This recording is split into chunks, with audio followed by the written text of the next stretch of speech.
all the other people that are tuning in live, either on Zoom or on Facebook, or that may see this later, welcome to our fifth installment of Thursday Thoughts. This platform kind of just started as a way for Kevin and I to see each other's beautiful faces on a weekly basis. And we say, you know what, we might as well open the public and let them in on some of the things we talk about. So each week, we're going to do a deep dive into some element of marketing, some element of our business and what we love to do and how we love to help people and just kind of share different topics, go a little bit in depth on some of the do's, the don'ts, just give some details about it. And then the fun part is we just open it up for questions and discussion. So if you have questions on any of our topics, definitely come to the chat. You can leave a comment below on Facebook, or of course, join us in the Zoom and get a little face-to-face action with us. But this week, we're going to go talk about digital identity and branding and what that really means. And what's your initial thoughts, Kevin, when we talk about digital identity and branding? How's your digital identity doing these days? My identity is great. One of the things that, I know we keep preaching on, and, something that I'm kind of lacking on is actually my LinkedIn presence. I found that as life has gotten so much busier for me, and, both from a business perspective and on a personal level, working here at home, with an infant at home and, balancing, my wife working as well as me working. Yeah. LinkedIn has kind of fallen off and not getting as much love as it probably should be right now. We keep having these discussions about how important that is. But, when I think about digital identity, it's really, what are people, the digital side, what are people seeing, when they look you up, whether it's you personally or your business, and, do they like what they see? Yeah, no, I agree. It really goes beyond just me online, because it's more than a person online. It could be your business, it could be your organization. And I think one thing that a lot of folks don't understand is that it all relates. If you are the head of a company and your company has a social media presence, and you as an individual also have a private social media presence, granted, you control them differently, but they're still connected. There's still a relationship there. Things that you say that may be outlandish on your personal page, just because it's not on your business page doesn't mean it doesn't affect your business. But just in general, to go through all those different sort of platforms or things that really represent digital identity, we have this list here, and all these things fall into this category. So, of course, the obvious one is your website.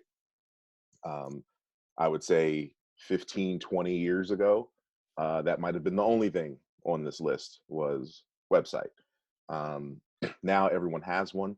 Of course, everyone is communicating a lot more digitally these days. So having a website, having it up to date, all that stuff is extremely important. Social media accounts, I think, is that obvious one that jumps out to people. More so because social media kind of, especially for on a personal level, can almost be like an avatar to some degree for you. It is you online. It is you where you can't be. It takes on sort of a life of its own, unlike, let's say, a website does. So when people think digital identity, usually their mind goes right to social media. The other key thing is, it's far beyond that. Even, like I said, a wiki page is, all of us have a wiki page on ourselves, but if so, that's part of your digital identity. Any information that you put out, the newsletters, the e-blast, even an e-blast that you did years ago, a decade ago, still part of your digital identity. And of course, it's good to keep that in mind when you're creating these sort of pieces, to know that it's going to live there forever. So, be careful and be cognizant of what you're putting out. Another big thing on here is Google search results. I've actually don't think I've ever Googled my name. Have you, Kevin? All the time. No, I don't know what I'm gonna find. I'm assuming nothing bad's out there, but I don't know. I never tried it. Hopefully you have to dig a little bit before you find that stuff. Fair. And if you're watching, do not go Google Zack James. First off, you'll probably find a lot of people that aren't me. But yeah, no, don't research me. I do know if you look up Kevin Homer, there is a realtor out there. There's a doctor out there. There's an ex-NFL linebacker out there. there is a Kevin Homer who was arrested a couple times. Not me. Okay. Um, I know you can a find it. I actually have, one thing that's kind of cool, little tip that I'll slip in here is you can actually create Google alerts for certain terms. A lot of companies will do it for for their business name. Anytime their name is listed, they'll get an alert and, they can see what are people saying about their brand. hmm. Do it for yourself also. It's kind of interesting. No, very, very much so. I definitely want to get alerts when Zachary James does anything online. The one I'm most familiar with is a musician, kind of like rock country. But every now and again, someone hits me up and it's like, "When did you drop a song?" And they send me a picture, and of course, it's a tall, white guy. He looks nothing like me, but people like to joke. Yeah. Sorry for the sneeze. We'll add that one to the blooper reel at the end. No, all good, all good. Last on this list, we have online reviews, which we're going to touch on a little bit later. That's such a pivotal part of your digital identity, and you can put energy in getting those. So we'll touch on that a little bit. Press releases are very vital, and again, live forever. And video. It's not just written content you put out there. Of course, it is video content that you put out there. Quite frankly, when you hear about viral videos don't always mean something positive for someone's digital identity. Quite frankly, more videos go viral that have things that don't really shine a great light on people's persona and who they are. So videos is definitely a part of it. Whether you want to go viral or not, that's up to debate. Yeah, and I think one thing that's relevant here is, this list here, it's not just content that you put out there. It's content Yeah. that is put out there. So whether you put it out or someone else puts it out, it's still part of your digital identity. And, when others put it out, sometimes it may be true and sometimes it may not be true. But either way, it's still part of your digital identity. Are you there to do something about it? Either way. Right. And that kind of bleeds us a little bit into reputation management. How's that for a segue, huh? There you go. There you go. Excuse me. I think it's very key about your digital identity, because if someone else says something about you, like you said, it's out there for anyone to see. It's quite frankly, sometimes other people's word against yours. You want that stuff that's going out there to be positive. You want people to review your business and say positive things. But again, if they say something negative, it's out there just as the positive stuff would be too. And quite frankly, sometimes the negative stuff has more weight. But having that great reputation and that great persona on everything you do online gives you the best chance to only have positivity out there circulating about you or about your brand. And just to go through the bullets here, we have them here. Anything you put online, personally, it still reflects on your business, which we kind of mentioned earlier on. So just me personally, just to give you my own personal preference, I do not get into political debates online. I do not touch on certain topics that can get heated online. Doesn't mean I don't have an opinion. When I read that stuff and see that stuff, I'll sit and talk to my wife about it. I have other folks that I'll talk to about all sorts of topics, but I personally choose not to put that stuff online because it can be very misconstrued between my personal feelings and my business. And I work with people of all different opinions on various topics. Those are my clients and my customers. And I don't really want to open that can of worms with those individuals if I don't have to. So I personally choose to kind of stay away from those sorts of things online. Kevin, what's kind of your opinion towards your personal life and how that bleeds into social media? Yeah, no, I'm right with you. I mean, I'm very active on social, but I try my best to stay out of controversial topics. Everyone has a right to their own opinion. The ones who, post stupidity, it's probably not worth responding to, even if you disagree with them. Mm-hmm. But just as you said, I think it's just important to, have the appearance of staying neutral. You never know what's going to come back to you in the business world one day. You don't want to burn bridges. A lot of times in business, your biggest cheerleaders are your family and friends, your social network, and Mm-hmm. you don't want to upset someone who could have generated business for you, or as you said, maybe someone is watching your channels that you didn't realize are watching. It's just not worth the risk. Yep, I agree. And you see a lot of businesses take that stance also. A lot of, from on the business side, they try not to pick sides. They try not to get involved in, political debates or, anything like that. And the ones that do, I mean, we have a country that's divided on a lot of different topics. So, when you put your opinion out there, you may be revered and loved by half the population, but at the same time, that means, half of them are not happy either. And to that point, Kevin, typically when they do get involved, they're doing it very intentionally. They're doing it with a strategy behind it in terms of what they want to get out of it. They've made that decision based, more often than not, based on some sort of strategic marketing plan, as opposed to we just want to be in this conversation. Usually that's not how it goes.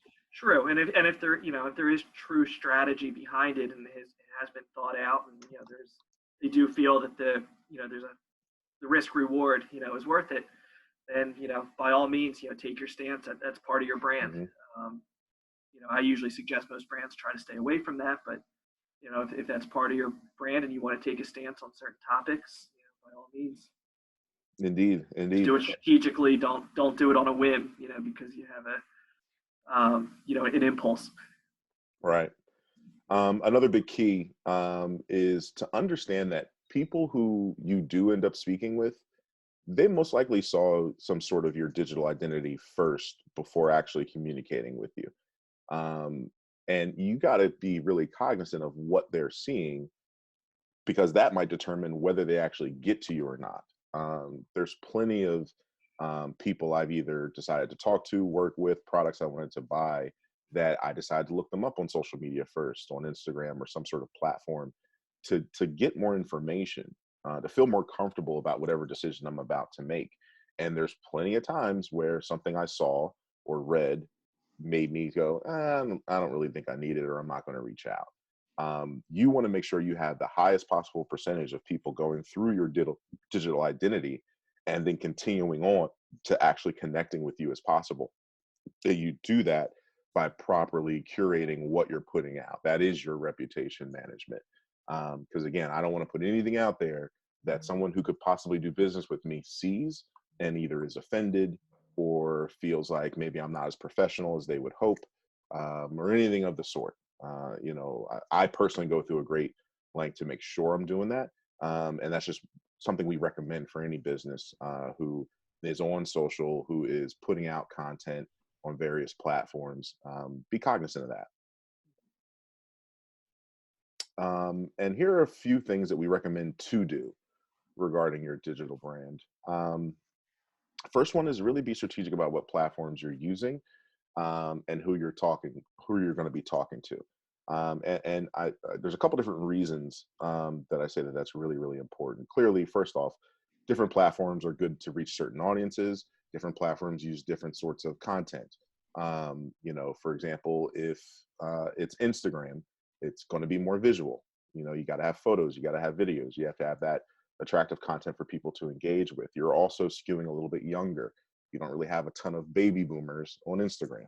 But if you're looking to hit more millennial, even a little younger, the Gen Z, you will reach them there. Whereas you might not have the same success with Gen Z on Facebook, but you actually would reach more of an older demographic. So knowing who you're going to try to reach out to, not just by age, but knowing who you're reaching out to, of course, is very important with your digital identity. And I put on there understanding your commitment level. Because again, if you don't have help from a third party, if you're not using a marketing firm like us to help you with your social, you have to understand how much time and energy are you going to put into it. Certain platforms demand more than others. One of the reasons why I really don't use Twitter is because I don't have the time to be checking what's happening on a regular basis on that platform to stay engaged. I am the habitual jump into a tweet in a conversation and then not look at my phone again for another hour and a half. And all of a sudden, like, people even wanted responses. They're asking, like, they're having conversations with me, and I just left the room. That's not a good look. That's not a good use of that platform. So I kind of steered away. I am more visual. I love video. I love photo. Therefore, Instagram is a platform that I resonate with the most. So you definitely want to understand that as a business owner, entrepreneur, or anything like that, as to what is your commitment level. Not everyone has an intern or hires a social media manager or a marketing firm to help them. So big part is you don't want to get involved in building an identity and then your identity just takes breaks or is non-responsive. Yeah, and I just want to point out that a couple weeks ago during one of our other Thursday Thoughts presentation, we did have a topic specific to social media presence, Mhm. and we dived into that topic a little bit further. So if you do want to look back, we do have all of our Thursday Thoughts videos on our YouTube page, on all of our social media channels. So I do encourage anyone who's interested to please take a look back, and you can kind of see where we dive in a little bit further about what platforms are more appropriate for what types of content and purposes and audiences. For sure. For sure. One thing to do, of course, is to keep your website updated. Kevin is a stickler for this. I tell you, the Navitas website updates daily, I'm going to say. But yes, keep your website updated, especially in times like now, dealing with COVID-19 and this pandemic. All websites need to keep folks updated on their hours, on any adjustments to their business and how they operate. It's very important to have that part of your digital identity, up to date and flawless, really, so you can maximize your opportunity of doing business. Um, we kind of touched on this again earlier, but infusing personality, but do it tastefully. Um, like I said, there's things that I stay away from, me and Kevin, things that we stay away from on social, but we also understand the value of connecting with an audience, letting them understand who they might potentially be doing business with. In the sales world, I would say you buy from who you like. And it's hard for me to like you if I don't know anything about you, about your personality, your style, or anything. So we do encourage putting some of your personality into your social content and into your digital identity, but just do it appropriately. Know what is appropriate to post and what's not. If you don't know, feel free to hit us up and ask us. We will be brutally honest and tell you one way or the other.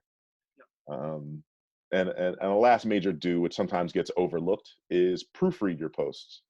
A lot of times when we're posting on social, especially for those who are doing it personally, we just write what we feel and put it out there and post. The majority of those posts end up having misspellings and other issues with what you've actually put out.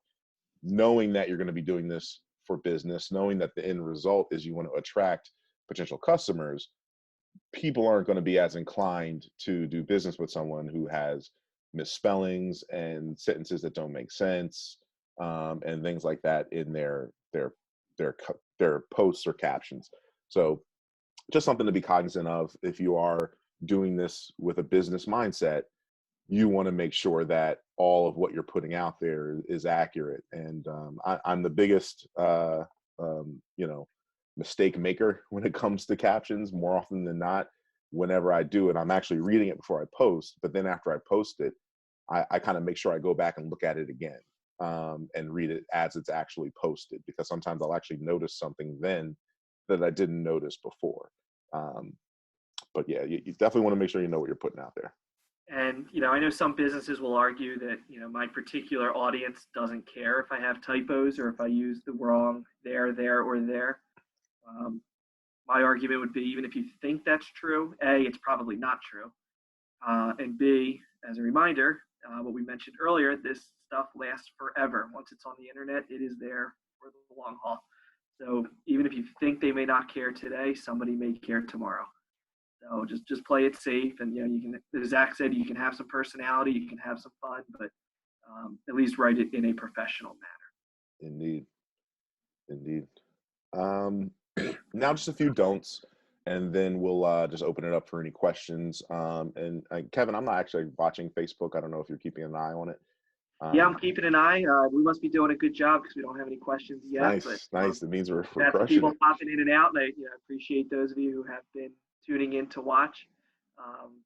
Anybody who may have caught just a little couple minutes of this, or weren't able to attend today, we will have everything up on our YouTube channel and our Facebook channels within the next 24 to 48 hours. So, encourage all of you to, please take a look through, watch the video and see what you may have missed. Indeed. Just to run through some don'ts, we just talked about some things to do. Now, some things you don't want to do.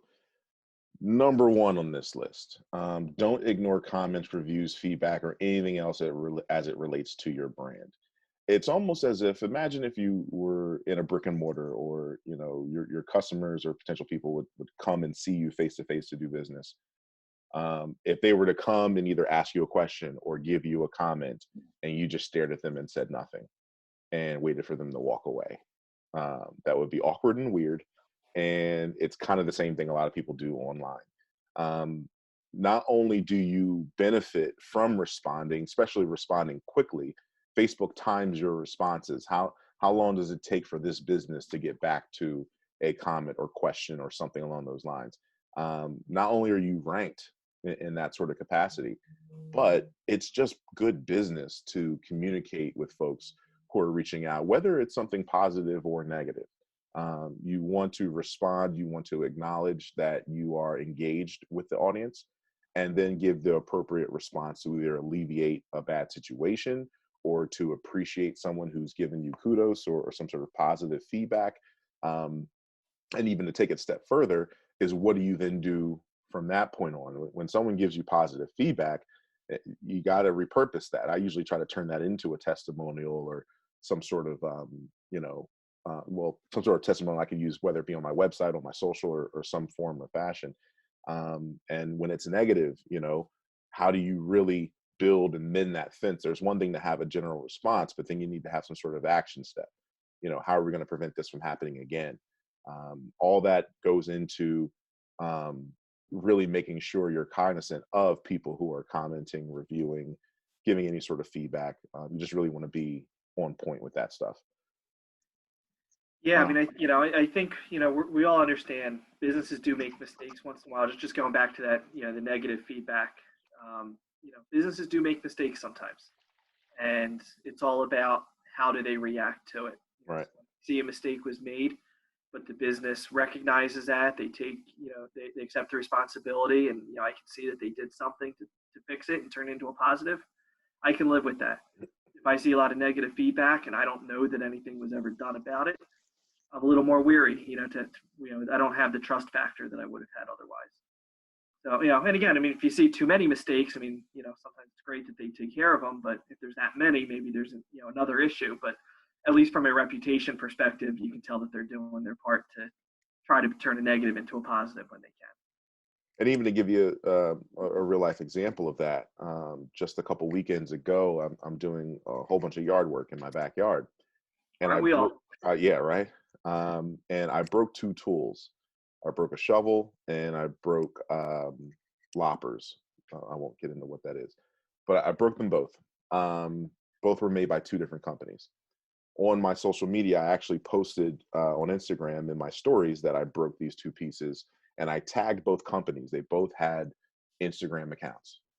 One company actually responded to my message, gave me an email and said, reach out to this email for details on how we can rectify the situation for you. The other company did nothing, haven't heard anything back. Now, I was lazy and I did not email them yet. However, I did go to Home Depot since then. And when I came across other tools, not even the same tool, but other tools from that company, I instantly was like, I'm going to buy theirs as opposed to someone else's, because of that customer service and that response that I got, that I didn't even take advantage of, but they acknowledged me, and that felt great. They gave me a plan of action to resolve it. That I could send that email, which I still will do, but I could have sent that email and they said, hey, there's nothing we can do for you, but we appreciate it. And maybe they're going to give me a coupon. I don't know what the result would be, but it's going somewhere. And that's going to be returned to them, not only by rectifying this situation, but now they're my preferred, supplier of tools. Like, I'm going to use them again. So that sort of scenario, again, I'm sure those who are watching probably aren't in tools, but that same scenario takes can hit up in the industry. That same sort of philosophy. Another key thing to not do is posting the same thing on all your social platforms. You're not a robot. All these platforms talk and respond to folks differently. You don't want to come off in that sort of a fashion. Granted, not everyone is on every platform, so you might be thinking, well, some folks who see me on Instagram aren't even going to see what I posted on Facebook or aren't going to see what I posted on a different platform. That is true. But the way that you communicate and what you're saying is received differently on different platforms. And I can tell very much so when someone is posting the same thing because it just sounds like this was meant for a different platform. Just even when it comes down to utilizing hashtags, hashtags are extremely popular on Instagram, not so much on Facebook. So when I see someone post on Facebook and there's 35 hashtags or 30 hashtags underneath it, I kind of can tell they posted it also on Instagram and just shared it to Facebook, which kind of feels a little lazy. How about when you read a Facebook post and you see Instagram handles in the copy right. instead of the Facebook page tagged in it? Yeah. Or you try to read a tweet and the tweet gets cut off and then there's a URL to Facebook because that post was really on Facebook and just connected automatically to the Twitter account. And let's just pile on a little bit more with that one, Kevin. One of the biggest things I hate is people putting URLs in Instagram captions. Granted, that's not really it's not the same as what we're saying, but it's definitely a don't. Don't do it. Yep. Learn how to put that in your bio or get a link tree for your bio or something along those lines. But no one's copying all those letters and numbers and putting it into their browser. It's not going to happen. Last and not least, a big don't is don't constantly push sales. And this is across any type of content, video, newsletters, social. We're in a different day. People do not like to be sold. And we even have the question, do you like to be sold? Ask yourself that. People want to be informed and be able to make informed decisions. They also purchase from and do business with the people that they like. So your main goal should be informing individuals, informing your audience, and putting out content that not only brands you as a thought leader, but makes you likable, makes people want to go further in communication and conversation with you. Sales information definitely can come in and out and weave in and out and bleed into that content. But someone who is just constantly posting and talking about what they can sell and that you need it, typically are going to have less success than those who are going the other angle of providing information and education about their services, about their industry, and having folks come to them about their specific services. Yeah, and I know it can be so tempting sometimes, when you're putting effort and time into your business, and all you want to do is tell people like, hey, look what we do and look how how we can do it for you or how we can provide it to you. But when you think about social media, the first word in social media is social. People are on there because they want to be social, not because they want to be sold to. And think about yourself, when you're on Facebook, when you're on Instagram, wherever you are, do you want to constantly be seeing sales messages or do you want to be seeing fun stuff, cool stuff, and engaging with people, friends, businesses? When you think about blogs, you say, hey, it's my website. I'm supposed to be promoting myself. People are reading blog posts because they want information. They want help with something. They want a reference to something, not necessarily because they want to be sold to. Right. So, I'll assume if you're writing a blog post, it's because it's something that you know about and it's something you're good at and something you can provide. But let me figure that out on myself. Don't write blog posts that just say, buy this from us, buy this from us. You can flip the message in there a little bit. Same things with video. I'm watching video because I want to be entertained and because I want to learn, not because I want to be sold to. As soon as I see that you're trying to sell me something, all right, if I'm interested, great. If I'm not interested, I promise I'm not finishing that video. So, it's tempting. It's easier said than done, but there are more subtle ways to get your message in there. Very much so. The art of how to weave your sales into content, I think, has to be a future Thursday Thoughts, Kevin. There you go. You may be right. Indeed. So let's check Facebook again. And Mo, I don't know if I think I saw you fix your audio situation. Are you there? Looks like he dropped. Almost not there anymore. Okay. Yeah, I think he had a time limit, and I guess he'll be hopefully watching our recording and finishing up later, see what he missed. Indeed. Let's see, we got a couple people watching on Facebook. If anyone has any questions, please feel free to chime in. I know we did an awesome job here, and I'm sure we gave so much great information that you're wondering what else could I possibly ask. But if there happens to be anything we missed, we're here. We're happy to keep the conversation going for a few more minutes.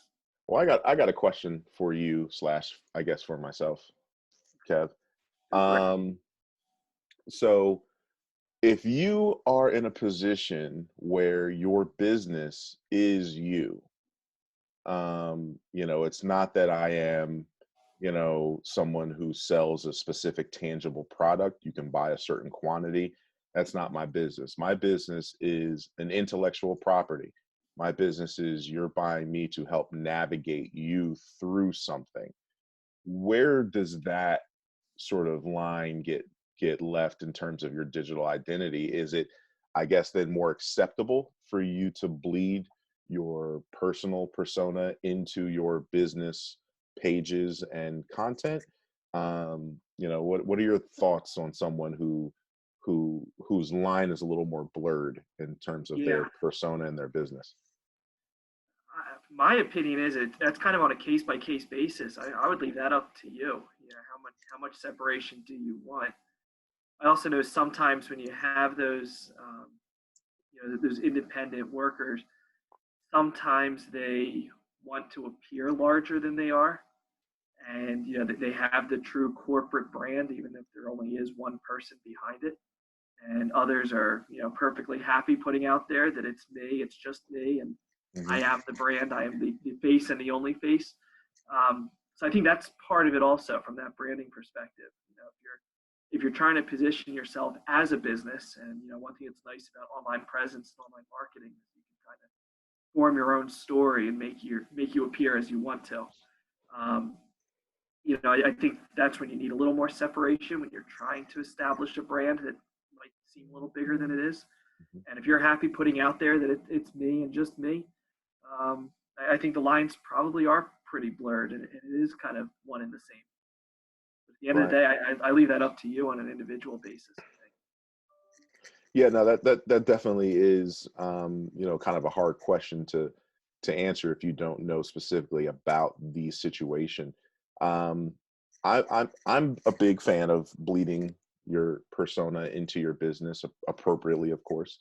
Um, Part of the reason why I love doing things like these, I think, even having these sorts of chats, it shares your personality with your audience and potential customers. And it doesn't do it in an overly salesy way. It doesn't show any part of your personality that you don't want to share.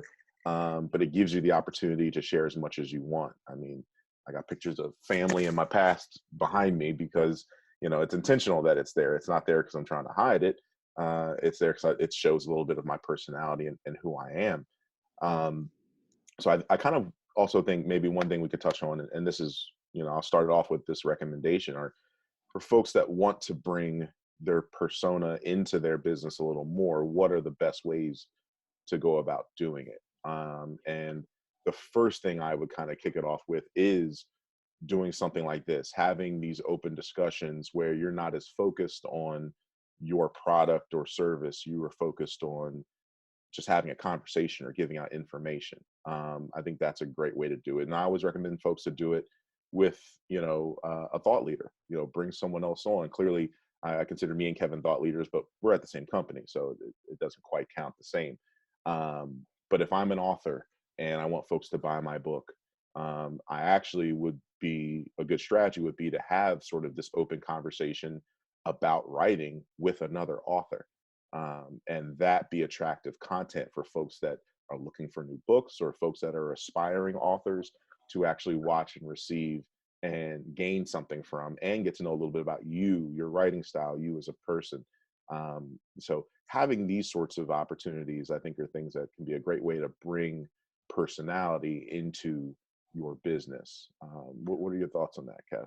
Yeah, no, I agree with you totally. And this is something that I think any business person should, as long as you're okay with public speaking, should be comfortable with. I think, another topic, with as far as when do you blur the lines and when don't you, is what is your comfort level? I mean, there's some people who, they're not comfortable putting, I want you to know about me, but I don't want to put pictures of my family out there. I don't want you to see pictures of my kids. Like, there's a privacy level there. Mm-hmm. And who knows, if you find it, what you're going to do with it. My pictures of my kids, they're on Facebook for my friends and family, not for potential business connections. There are people that worry when you put out there that you're on vacation. Well, are you telling people that your house is empty right now? And if the wrong people find out about that, that could be a potential problem. Like, so there are some people that are very comfortable putting more personal information out there, and others that aren't as comfortable. Mm-hmm.